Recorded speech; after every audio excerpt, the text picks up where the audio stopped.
Hola, Vale. ¿Qué onda, Julián? ¿Fuiste al mercado? Ay, sí, es que ya no tenía nada en mi casa. Mira, compré algunos elotes, calabazas, tomates, chiles, que no pueden faltar, y hasta frijoles. No, pues son muchos, ¿eh? Oye, pero todo esto es mexicano. Así es. Y además, todo fue domesticado aquí. Exacto, justo como lo vimos en el programa de 5x5 México Pueblo de Maíz. Sí, y es que pues ahí vimos que México es uno de los pocos lugares donde inició la agricultura. No el único, pero sí de los pocos. Es verdad. Y eso nos lleva al tema de hoy. Bienvenidas y bienvenidos al 5x500 de hoy, México, país de los 1000 cultivos.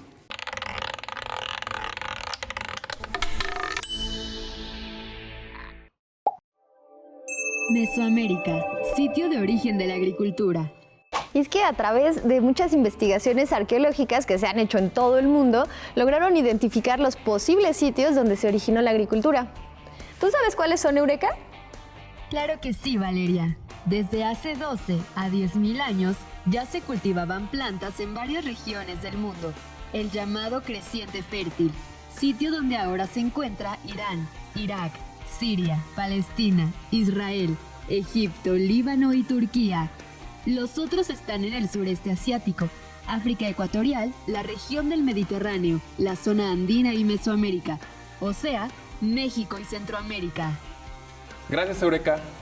Oye, Vale, y de las miles de plantas que existen, los seres humanos eligieron las que más les interesaban por alguna característica, ¿no? Como su tamaño, la resistencia, sabor, y por supuesto se dedicaron a reproducirlas. Sí, y como estas características pues están relacionadas con los genes, lo que hicieron a través de miles de años pues fue una selección genética. Sí, y en Mesoamérica se domesticaron cerca de 200 especies comestibles, si es que no estoy mal. Eureka, ¿nos puedes mostrar algunas de estas especies, porfa? Claro que sí, Julián. Iniciando presentación.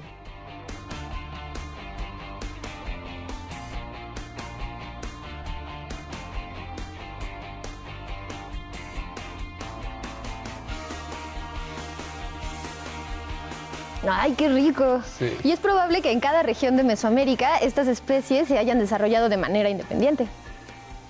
¿Y en qué sitio se desarrolló, sabes? No estoy muy segura. Eureka, ¿tú sabes en qué sitios fue? Ok, encontré esto en internet respecto a ¿en qué sitios se desarrollaron estas especies comestibles? Fueron varios sitios. En el Valle de Tehuacán, entre otras especies, se encuentra el chile, con una antigüedad de aproximadamente 8.000 años. Y en los valles centrales de Oaxaca, los de calabazas en estratos de hace aproximadamente 9.000 años. El cultivo de maíz pudo haber ocurrido hasta unos 2.000 años después que en los sitios anteriores, y el frijol común se domesticó entre 7.000 y 4.000 años también en el Valle de Tehuacán, Puebla. ¿Y por qué empezarían en diferentes lugares del mundo a domesticar las plantas? Pues yo supongo que tiene que ver con que cada región tiene climas diferentes, pero además la variedad de plantas les permitió tener alimentos durante todo el año. Sí, Vale, yo creo que tienes razón. Bueno, en este programa nos acompaña Elena Maceto, doctora en Historia por la Universidad Ca' Foscari de Venecia y también estudió en Francia. Además, ella es profesora en la Facultad de Letras de la UNAM. Muchas gracias por acompañarnos en este 5x500. Muchas gracias, Valeria, por la invitación y es también un gusto estar aquí con todos ustedes. Doctora, ¿existe una diferencia entre domesticar y cultivar una planta? Sí, la diferencia entre cultivar y domesticar consiste en que cultivar refiere al conjunto de acciones realizadas por el hombre para cuidar una planta, ¿no? Puede ser el proceso de labranza, de siembra, de cosecha. En cambio, la domesticación refiere a los cambios genéticos que se dan en una planta, ¿no? Entonces, en este caso, es un proceso mucho más lento, pero es la diferencia que encontramos entre una planta silvestre que no necesita de cuidados humanos y una planta domesticada que en cambio no podría sobrevivir sin el cuidado del hombre. Entonces los mesoamericanos, entre otros grupos, empezaron a cultivar sus propios alimentos, pero con las condiciones del territorio, con la cantidad de agua que tenían disponible y con los tipos de climas tan diversos como los que tenemos en México. Y la forma de cultivar y las especies seguramente eran muy distintas. Claro, lo que nos lleva al siguiente punto. Formas de cultivo en la Mesoamérica prehispánica. Como vimos, Mesoamérica fue un sitio de una enorme diversidad de pueblos quienes cultivaron una gran variedad de especies. Pero en todas las regiones de Mesoamérica, los cultivos giraban en torno a una planta, al maíz. Oye, Eureka, pero tengo una duda. ¿Cómo es que lo cultivaban? De acuerdo a mis registros, en la época prehispánica se dieron dos formas básicas de cultivo del maíz, de temporal y de riego. Las de temporal, es decir, las que se mantienen con el agua disponible durante la época de lluvia, o las de riego, que cuando la lluvia era escasa, diseñaron diferentes formas de irrigar sus cultivos por medio de canales y acequias, lo que les permitía obtener más de una cosecha al año.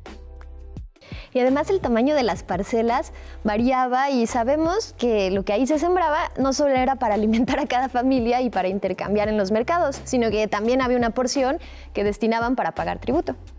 Y muchas parcelas estaban delimitadas por muros de contención o terrazas de piedra o incluso con hileras de magueyes, lo que disminuía la erosión del suelo y permitía que se retuviera el agua. Sí, y hace casi 1000 años, los pueblos del Valle de Anagua, que vivieron en las orillas del lago, desarrollaron el sistema de cultivo chinampas, que era una especie de isla de tierra para cultivar y para construirlas, sembraban en los canales unas hileras de árboles y palos y arbustos, formando un rectángulo que después rellenaban con lodo y materia orgánica y eran tierras muy ricas en nutrientes y muy bien regadas. Bueno, para la época de la conquista, la ciudad de Tenochtitlán mantenía a su gran población, estimada por muchos investigadores en alrededor de 1,5 millones de personas. Pero aparte de sembrar en las chinampas, también se sembraba en tierra con un método de cultivo muy efectivo que se sigue usando hoy en día, la milpa, que son un policultivo diseñado de acuerdo a las plantas regionales y a las preferencias de los campesinos que las siembran. Las milpas tienen muchas ventajas. Por ejemplo, son fuentes de diversos alimentos y el desarrollo de cada uno promueve el desarrollo de otros y además nutren al suelo. Por ejemplo, el maíz al desarrollarse aporta al frijol y en el frijol, en sus raíces, hay una bacteria que hace que se fijen los nutrientes y por lo tanto enriquece al suelo. Y como no todas las especies de la milpa maduran al mismo tiempo, pues permite alimentos todo el año. Y en las chinampas o en las parcelas se siembran plantas comestibles, medicinales y hasta de ornato. Sí, además de que los habitantes de la cuenca siguieron practicando la caza, la pesca y la recolección de especies silvestres. Y también desarrollaron técnicas e instrumentos para procesar y almacenar sus alimentos, como los metates y los molcajetes para moler, también objetos de cerámica, con los que fabricaron las ollas para cocinar y guardar sus alimentos, y los comales, para cocer o calentar las tortillas. Y hablando de tortillas, por supuesto, también está la nixtamalización, que fue un proceso físico-químico bastante complejo que desarrollaron los mesoamericanos. Descubrieron que si primero añadían al agua ceniza de leña, que después sustituyeron por cal, y en esa mezcla sumergían las mazorcas y los hervían por algunas horas, los granos maduros de maíz se suavizaban y eran de más fácil digestión. Después quitaban la cáscara y con los granos podían hacer una masa. Oye, y hay que añadir que para cultivar, los y las campesinas lo hacían a través de distintos rituales y manteniendo una compleja relación con las distintas fases del trabajo agrícola y con su cosmovisión, incluyendo la siembra, el cuidado del cultivo y la cosecha, pero también la lluvia, el aire, las nubes, las semillas y hasta la tierra. Sí, claro. Es decir, la relación con la naturaleza y en especial con el maíz era muy profunda. De hecho, veneraban al maíz, estaba en su origen. Doctora, ¿qué nos puede decir sobre la importancia que ha tenido el maíz para las culturas indígenas? El maíz para las culturas indígenas era y es un alimento y es a todas luces también un dios y un ser vivo. Desde la época olmeca prácticamente tenemos representaciones de un ser sobrenatural asociado con este cereal y esa iconografía y esa cosmovisión ha ido transformándose, pero la encontramos tanto con mayas como con zapotecas como con mexicas. En este último caso tenemos en el conjunto de las fuentes históricas, como en el Códice Florentino de Bernardino de Sahagún, un corpus de información muy valioso para entender de qué manera el hombre prehispánico se interactuaba con el maíz como si fuera un ser vivo, ¿no? En este caso, con una serie de rituales donde se hacía descansar, se evitaba de que se espantara por el calor de la olla, etc. Entonces, realmente es información muy valiosa y sobre todo que no es exclusiva de los grupos prehispánicos, sino que la podemos encontrar hoy en día con muchos grupos indígenas contemporáneos. Cambio de vida. En poco tiempo, el paisaje y las formas de vida de los mesoamericanos se transformaron radicalmente. Después de la conquista, y quizá un poco antes, Mesoamérica recibió cientos de especies, animales y vegetales que no solamente venían del continente europeo, también venían de Asia y de África. Estas plantas y animales nuevos modificaron la producción agrícola y la alimentación de los pobladores de Mesoamérica, tal y como sucedió con los europeos gracias a los alimentos americanos. Empezando la época del virreinato, muchas de estas especies fueron trasladadas a la Española, a lo que ahora es la República Dominicana, y a Haití, donde se aclimataron y estuvieron en mejores condiciones para después poder llegar al continente americano. También se introdujeron cereales, en especial distintas variedades de trigo, en principio para satisfacer la demanda de los europeos en América, que con el tiempo acabó por ser aceptada en la dieta mesoamericana. Yo tengo un dato importante. En 1535 ya se exportaba trigo desde España a las Antillas y a la Nueva España. Buen dato, Eureka, gracias. Y también hubo otros cereales que llegaron, como el trigo y el arroz. Y también intentaron cultivar el olivo y la vid, pero sin mucho éxito, al menos al principio. Pero sí lo lograron en las costas de Perú y Chile, ¿no? Ahí la vid logró cultivarse en la península de California hasta el siglo XVIII.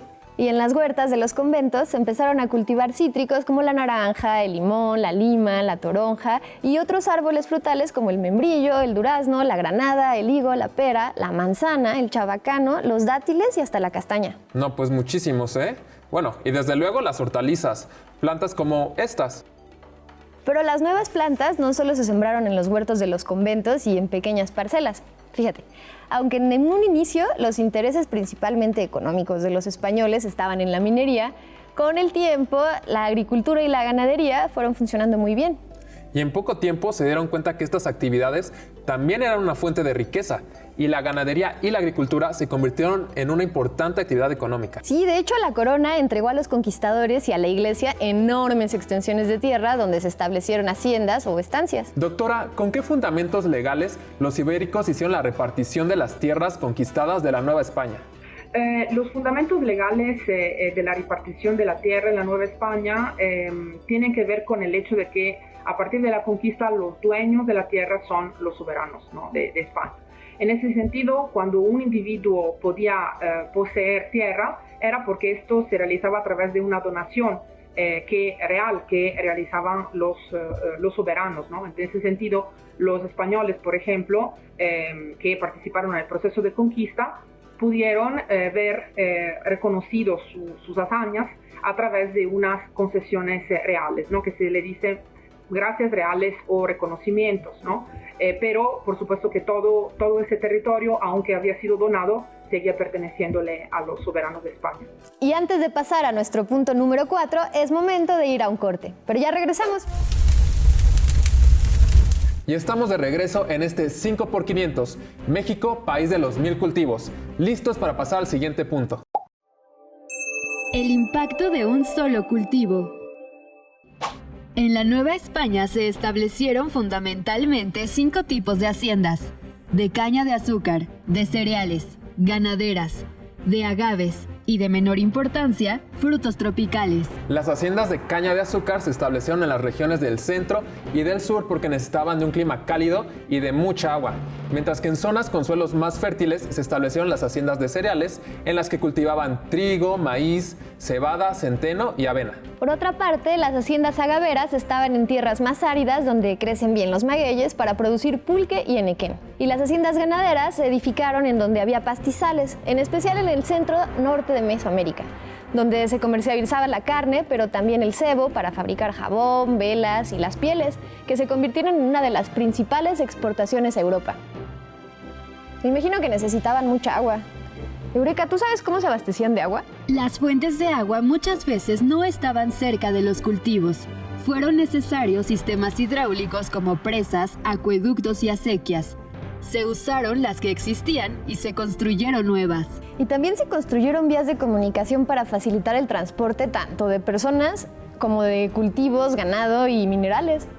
El arado fue la herramienta española más importante para la ganadería, desconocida hasta entonces, y esta facilitaba el trabajo agrícola que antes se llevaba a cabo a mano. Pero lo cierto es que todas las haciendas tenían 2 cosas en común. Uno, que tenían enormes requerimientos de mano de obra, que generalmente era cubierta por indígenas, y la otra que eran enormes extensiones de monocultivos. La agricultura diversa de la milpa, sembrada en pequeñas parcelas, se sustituyó por extensos monocultivos de intereses al mercado europeo en algunas regiones. Y desgraciadamente los monocultivos tienen la ventaja importante sobre los policultivos de que a corto y mediano plazo pueden aumentar la producción y bajar los costos. Y como el interés de los hacendados era especialmente económico, el desgaste de la tierra a largo plazo, cuando se siembran monocultivos, no se consideró como un problema grave. Además de que contaban con enormes extensiones de terreno. La ganadería también tuvo un enorme impacto en el ambiente mesoamericano. Bueyes, vacas, caballos, cerdos, asnos, mulas, cabras y borregos se criaron en grandes áreas y se reprodujeron muy rápidamente. De 50 reses que había en 1521, para 1620 eran ya 1.300.000, es decir, se hizo 26.000 veces más grande en 99 años y en el mismo lapso, las cabezas de borrego rebasaban ya los 8 millones. El resultado de los monocultivos y de la ganadería provocó la erosión, la tala desmedida y la destrucción de muchísimos ecosistemas naturales. Dicho esto, podemos pasar a nuestro último punto. La milpa sobrevive. El maíz siguió cultivándose en las parcelas de los campesinos y sigue haciéndose a lo ancho y largo del territorio nacional y en buena parte de América Latina. O sea que pese a todo esto, el maíz sigue creciendo en México. Sí, por ejemplo, tan solo en Oaxaca crecen más de 35 especies de maíz distintas. Como se hizo durante miles de años antes de la llegada de los españoles, los y las campesinas siguieron intercambiando semillas y sembrando en sus milpas tanto plantas regionales como una enorme variedad de origen europeo, asiático y africano que incorporaron a su dieta. Sí, a través de miles de años, los campesinos han mantenido una estrechísima relación con la milpa. Conocen sus cultivos, las épocas de cultivo, cómo sembrar, la forma de controlar plagas, cómo nutrir a la tierra y saben sembrar plantas alimenticias, medicinales u otras para elaborar fibras, por ejemplo, como las telas. Sí, pero ¿sabías que existen amenazas a la diversidad de razas de maíz y a la milpa? Por ejemplo, están las enormes extensiones de monocultivos y su necesidad de herbicidas y fertilizantes químicos que contaminan la tierra y las fuentes de agua. Y como consecuencia tenemos la pérdida de suelos fértiles. ¿Verdad, Eureka? Así es, Julián. Campesinos de todo el mundo llegaron a producir más de 10.000 variedades de plantas domesticadas. Pero en el último siglo se ha perdido cerca de 75% de esa diversidad. Y las de mayor importancia agrícola son cerca de 100. Y solo 4 especies, arroz, trigo, maíz y papa, aportan más de 60% de las calorías que consume la humanidad. Los países del llamado Primer Mundo, como son Estados Unidos, los países europeos, Canadá y Australia, dependen en gran medida de lo que se produce en otros países, principalmente en los de zonas tropicales, en donde están los más altos índices de pobreza y de desnutrición. O sea que además de hacerse ricos de tierras ajenas, acaban con esas tierras. Doctora, ¿cómo lograr alimentar a casi 7.000 millones de personas sin terminar con los recursos naturales? Pues es una pregunta interesante. Yo creo que se puede lograr este equilibrio entre alimentar a 7 millones de personas sin terminar con los recursos naturales, quizá tomando como punto de partida la agricultura tradicional, ¿no? Pienso en particular en la agricultura prehispánica, mesoamericana, basada en el policultivo, en la milpa, ¿no? Y eso por un lado, digamos, no estaba encaminado al gran mercado internacional, sino que era, digamos, un tipo de forma de subsistencia adecuada para cada núcleo familiar, ¿no? Que podía de esa manera reproducirse, y al mismo tiempo el policultivo permite que haya un enriquecimiento constante del suelo por parte de nuevos nutrientes, lo cual obviamente sería necesario para no agotar los recursos de la tierra, ¿no? Entonces yo creo que una palabra que podría expresar un poco la imagen del futuro sustentable es precisamente equilibrio, ¿no? Equilibrio por un lado de los seres humanos y por otro lado de los recursos naturales, en este caso del medio ambiente. Sin duda, los recursos humanos y los recursos naturales deben tomarse en consideración en nuestras acciones en la actualidad. Sí, porque estamos hablando tanto de calidad alimentaria como de no agotar nuestros recursos. Así es. Pero ¿qué tal si hablamos de cultura y pasamos al siguiente punto? ¿Te parece? ¿Va? Vamos. Cultivos y cultura. En este programa vimos cómo los pobladores desarrollaron las chinampas, que la verdad es un tema bastante interesante. A ti y seguro a muchos de los que nos están viendo. Si quieren saber más del tema, les recomendamos el libro De las chinampas a la megalópolis, el medio ambiente de la Cuenca de México, que es de Ezequiel Ezcurra y nos cuenta cómo el ser humano ha transformado el Valle de México. Muy ad hoc para nuestros 5x500. Hay que darle una leidita.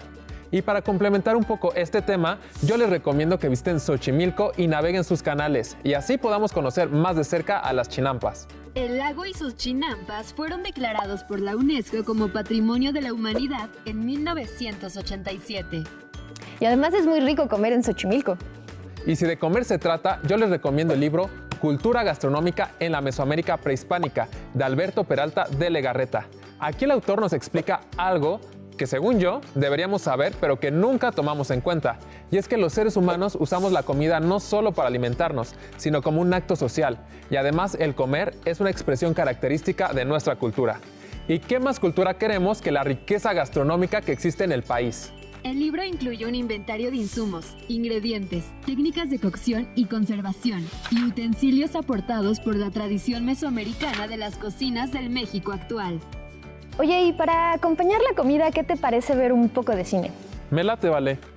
Por cierto, ya nuestro 5x5 de México, Pueblo de Maíz, les recomendamos ver el documental del cineasta Alberto Cortés, El maíz en tiempos de guerra, donde se narran los procesos de cultivo en 4 milpas, una de la etnia huirrárica o huichola al norte de Jalisco, otra de la cultura ayuk o mije de Oaxaca y 2 más de familias celtales de Chiapas. Así que si no la han visto, pues de nuevo se las recomendamos. También les quiero recomendar Semilla del Cuarto Sol, una película documental de 1982 de Federico Wengerstoffer, donde se destaca al maíz como cultivo principal en la Huasteca Potosina y Veracruzana, la Meseta Purépecha y la Sierra Mazateca.